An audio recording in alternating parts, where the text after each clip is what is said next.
ప్రస్తుతం fly ash రగడ అమరావతికి చేరింది. ఇద్దరు నాయకుల్ని కూడా సమన్వయం చేసి ఈ సమస్యకు ఫుల్ స్టాప్ పెట్టాలని ప్రభుత్వం భావిస్తోంది. ఈ నేపథ్యంలోనే నారావారిపల్లె నుంచి అమరావతికి చేరుకున్న తర్వాత ముఖ్యమంత్రి చంద్రబాబు నాయుడు ఈ రెండు కుటుంబాలకు సంబంధించినటువంటి వారితో మాట్లాడేటువంటి పరిస్థితులు కనిపిస్తున్నాయి. అయితే ఈ నేపథ్యంలో వీరికి సీఎంఓ నుంచి అటు జేసీ ప్రభాకర్ రెడ్డికి కావచ్చు, అలానే ఆదినారాయణ రెడ్డికి, భూపేష్కి కూడా ఫోన్ కాల్స్ వెళ్ళినటువంటి పరిస్థితి. సో ఈ నేపథ్యంలో వీళ్ళు అటెండ్ కాబోతున్నారా, వీరితో మంత్రులు కూడా ముందుగా మాట్లాడే ఛాన్స్ కనిపిస్తున్న అది. అయితే అసలు ఏం మాట్లాడాలనుకుంటున్నారు, ఈ సమస్యకి ఎలా ఫుల్ స్టాప్ పెట్టబోతున్నారు, రామారావు ఏంటి ముఖ్యంగా ఇద్దరూ కూడా ఎవరికి వారుగా ఇది చాలా ప్రతిష్టాత్మకంగా తీసుకున్నారు. ఎవరూ కూడా అక్కడ సమస్యని సామరస్యంగా పరిష్కరించుకునే పరిస్థితి కనిపించట్లేదు. సో ఏం చేయబోతోంది ప్రభుత్వం? శ్రీహరి ఇద్దరు అక్కడ కడప జిల్లా జమ్మలమడుగు సంబంధించిన బీజేపీ ఎమ్మెల్యే ఆదినారాయణ రెడ్డి కానీ, లేకపోతే అనంతపురం జిల్లా తాడిపత్రి మాజీ ఎమ్మెల్యే ప్రస్తుత మున్సిపల్ చైర్మన్ జేసీ ప్రభాకర్ రెడ్డి కానీ, వీళ్ళిద్దరూ ఎంత ప్రతిష్టాత్మకంగా తీసుకున్నప్పటికీ ఈ వివాదం అంతా కూడా ప్రభుత్వ ప్రతిష్టని దెబ్బతీసే విధంగా ఉంది అని చెప్పి కూడా ముఖ్యమంత్రి భావిస్తున్నారు. అదేవిధంగా పార్టీ ఇమేజ్ని కూడా దెబ్బతీస్తుంది. ఒక ఫ్లై యాష్ కాంట్రాక్ట్ కోసం ఇద్దరు నేతలు, కూటమిలో ఉన్న ఇరుపక్షాల నేతలు రోడ్డును బడి కుమ్ములాటకు పాల్పడటం అనేది కూడా గవర్నమెంట్ ఇమేజ్ని దెబ్బతీస్తుంది అని చెబుతున్నారు. జమ్మలమడుగులో అంతకుముందు అదానికి సంబంధించిన ఒక ప్లాంట్ మీద దాడి చేసి అద్దాలు ధ్వంసం చేసిన సంఘటనపై కూడా ముఖ్యమంత్రి చంద్రబాబు నాయుడు అప్పుడే అసెంబ్లీ సమావేశాలు జరుగుతుండటంతో అప్పుడు జమ్మలమడుగు ఎమ్మెల్యే ఆదినారాయణ రెడ్డిని పిలిపించి క్లాస్ బీకారు. ఇటువంటి పనులు చేస్తే భవిష్యత్తులో ఉపేక్షించేది లేదు అని కూడా హెచ్చరించి పంపించి వేశారు. ఇదే పరిస్థితి పునరావృతం అయితే మాత్రం మీ పార్టీ వైపు నుంచి కూడా ఇబ్బందులు ఉంటాయి అనేది కూడా స్పష్టంగా చెప్పారు. మీరు ఈ విధంగా వ్యవహరిస్తే రాష్ట్రంలో ఇంకా పరిశ్రమలు ఎలా వస్తాయని చెప్పి ఆయన ప్రశ్నించడమే కాకుండా భవిష్యత్తులో ఇటువంటి సంఘటనలకు పాల్పడితే మాత్రం ఎట్టి పరిస్థితుల్లో టాలరేట్ చేయను అని చెప్పి ఆ రోజు ఆదినారాయణ రెడ్డికి ముఖ్యమంత్రి దాదాపుగా వార్నింగ్ ఇచ్చినంత పనిచేశారు. కానీ ఈ లోపే మళ్ళీ ఈ ఫ్లై యాష్ ఆర్టీపీపీ నుంచి ఫ్లై యాష్కు సంబంధించిన వివాదం బహిర్గతం కావడంతో ఈ కూటమిలోని రెండు పక్షాలు కూడా కుమ్ములాట్లకు దిగాయి. ఇవన్నీ కూడా రోడ్డును పట్టడంతో ముఖ్యమంత్రి చంద్రబాబు నాయుడు దృష్టికి వెళ్లడంతో ఈ నేతలందరినీ కూడా ఈ రోజు పిలిపించారు. అయితే భూపేష్ రెడ్డి ఇప్పటికే సీఎంఓకి చేరుకున్నప్పటికీ ఆదినారాయణ రెడ్డి ఇంకా హైదరాబాద్ నుంచి వస్తూ ఉన్నారు అని చెప్పి సమాచారం అందింది. ఆయన సెక్రటేరియట్లో సీఎంఓకి చేరుకోవాల్సి ఉంది. అయితే జేసీ ప్రభాకర్ రెడ్డి మాత్రం ఆయనకి ఆరోగ్యం బాగలేకపోవడంతో ఆయన రావడం లేదని తెలిసింది. కానీ ఈరోజు మొత్తం వివాదం అంతా కూడా ఆర్టీపీపీ ప్లాంట్ వద్ద జమ్మలమడుగులో ఉండటంతో అక్కడి నుంచి బూడిదని తరలించేందుకు ఆల్రెడీ జేసీ ప్రభాకర్ రెడ్డి వర్గానికి సంబంధించిన లారీలన్నీ కూడా అక్కడ ఉండటంతో వివాదాన్ని పరిష్కరించాల్సింది. ఇప్పుడు ఈ వివాదానికి సంబంధించి మాకు 50% కావాలి. ఇది మా నియోజకవర్గంలో ఉండే ఫ్లై యాష్ని మీరు తాడిపత్రిలో ఉన్న ఎల్ఎన్టీ ప్లాంట్కి తరలిస్తున్నారు కాబట్టి మాకు మీ దీంట్లో ఉండే 50% మాకు ఇవ్వాలి. పైగా ఎవరైతే కాంట్రాక్టర్లు ఉన్నారో వాళ్ళ గతంలో ఉండే 80 లక్షల బకాయిలు కూడా క్లియర్ చేసిన తర్వాత మాత్రమే ప్లాంట్కి సంబంధించిన ఫ్లై యాష్ని మీరు లారీల్లోకి ఎత్తాలి అని చెప్పి ఆదినారాయణ రెడ్డి వర్గం షరతు పెట్టింది. దీంతో 3 రోజుల నుంచి కూడా జేసీ వర్గానికి సంబంధించిన లారీలు అక్కడే ఉన్నాయి అని చెప్పి మన Kadapa ABN staff reporter Srinivas ఇప్పుడే చెప్పారు. అయితే ఆ లారీలను ఎత్తుకొని ఆ లోడ్ ఎత్తిన తర్వాత మాత్రమే ఆ లారీలను అక్కడి నుంచి కదిలించాలి అని చెప్పి ప్రభాకర్ రెడ్డి వర్గం చెప్పినట్టు కడప మనకి అనంతపురం నుంచి సురేష్ చెప్తున్నారు. ఈ నేపథ్యంలోనే వివాదాన్ని ఇప్పుడు ఫుల్ స్టాప్ పెట్టాల్సింది ఆదినారాయణ రెడ్డి వర్గం తరపు కాబట్టి ఆదినారాయణ రెడ్డి సమక్షంలో, అదేవిధంగా ఆదినారాయణ రెడ్డి ఉన్నప్పుడే తన్ను కూడా పిలవటం అనే అంశాన్ని జేసీ ప్రభాకర్ రెడ్డికి ఎంత మాత్రం నచ్చినట్టు లేదు అని చెప్పి కూడా ఇక్కడ పార్టీ వర్గాలు భావిస్తున్నాయి.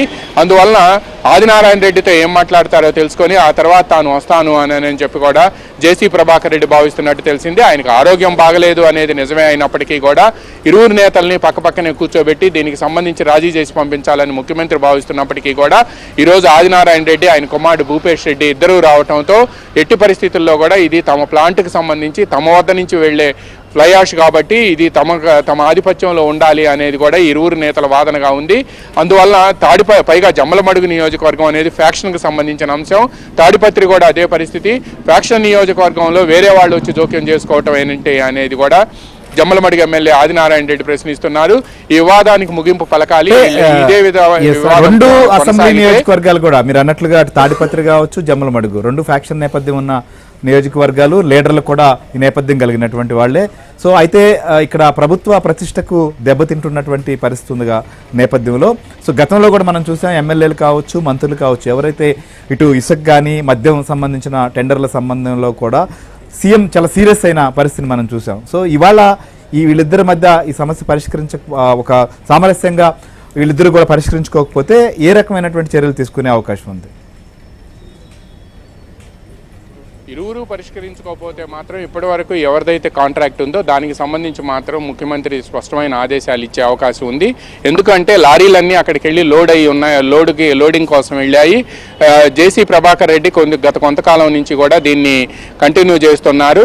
అయితే ఇప్పుడు మీరు అకస్మాత్తుగా ఆపితే ఎల్ఎన్టీ ప్లాంట్ కూడా సిమెంట్ తయారీలో ఫ్లై యాష్ అనేది చాలా కీలకం. అందువలన ఫ్లై యాష్ ముందు వెళ్ళాలి కాబట్టి ముందు లారీలను కంటిన్యూ చేయమని చెప్పి కోరే అవకాశం ఉంది. భవిష్యత్తులో దీనికి సంబంధించి జేసీ ప్రభాకర్ రెడ్డితో కూడా మాట్లాడిన తర్వాత ఒక నిర్ణయానికి వద్దాము అని కూడా ముఖ్యమంత్రి చెప్పే అవకాశం ఉంది అని కూడా మనకు సమాచారం అందుతుంది. ఈ రోజు అయితే మాత్రం ముఖ్యమంత్రి చంద్రబాబు నాయుడు భూపేష్ రెడ్డితో పాటు జమ్మలమడుగు ఎమ్మెల్యే ఆదినారాయణ రెడ్డి ఇరువురితో కూడా మాట్లాడే అవకాశం ఉంది. ఆదినారాయణ రెడ్డిపై బీజేపీ వర్గాలు కూడా కొంత అసంతృప్తి వ్యక్తం చేస్తున్నాయి అని కూడా సమాచారం అందుతుంది. అదేవిధంగా భూపేష్ రెడ్డి గత ఎన్నికల్లో కడప లోక్సభ నియోజకవర్గం నుంచి తెలుగుదేశం పార్టీ తరఫున పోటీ చేశారు. ఆయన మాట ఎక్కువగా కన్సిడరేషన్లోకి సీఎం తీసుకునే అవకాశం ఉంది. పైగా ఈ మొత్తం వివాదంలో కూడా భూపేష్ రెడ్డి చాలా స్పీడ్గా ఉన్నారు అనేది కూడా మనకు సమాచారం అందుతుంది. అందువలన భూపేష్ రెడ్డికి నచ్చజెప్పి ఆ తర్వాత ఆదినారాయణ రెడ్డితో కూడా మాట్లాడి ఈ వివాదానికి సానుకూల పరిష్కారం తీసుకోవాలి అని చెప్పి చంద్రబాబు భావిస్తున్నారు. ఇదే సమయంలో అవసరమైతే ఫోన్లో జేసీ ప్రభాకర్ రెడ్డితో కూడా ముఖ్యమంత్రి మాట్లాడి ఈ వివాదాన్ని ముగించేందుకు ఈ రోజు ఎట్టి పరిస్థితుల్లో కూడా ఇక మళ్ళా ఈ వివాదం బయటికి రాకుండా అదేవిధంగా ఈ వివాదానికి సంబంధించి ఏమన్నా కూడా వాళ్ళిద్దరు కలిసి కూర్చొని పరిష్కరించుకునే విధంగా కూడా చేయాలి అని చెప్పి సీఎం భావిస్తున్నారు. సీఎం మరికొద్ది సేపట్లోనే ఇప్పటికే ఆయన నారా రేణిగుంట ఎయిర్పోర్ట్ నుంచి ఆయన నేరుగా గన్నవరం ఎయిర్పోర్ట్కి చేరుకున్నారు. గన్నవరం ఎయిర్పోర్ట్ నుంచి హెలికాప్టర్లో మరికొద్ది సేపట్లో సచివాలయానికి రాబోతున్నారు. సచివాలయంలో ముఖ్యమంత్రి వచ్చిన తర్వాత ముందుగా పార్టీ నేతలు వీళ్ళతో మాట్లాడిన తర్వాత ముఖ్యమంత్రి వద్ద పంచాయతీ జరిగే అవకాశం ఉంది. 3 గంటలకు ముఖ్యమంత్రి వీళ్ళతో మాట్లాడే అవకాశాలు కనిపిస్తున్నాయి. Srihari. Right, thank you Ramarao, thank you Srinivas, Suresh. So ఇది ఫ్లై యాష్ వివాదం పైన ముఖ్యమంత్రి చంద్రబాబు నాయుడు సీరియస్ గా ఉన్నారు. ఇద్దరిని కూడా సమన్వయపరిచేటువంటి పనిలో ఉన్నారు. సో ఈ నేపథ్యంలోనే అమరావతికి రమ్మని చెప్పడం జరిగింది.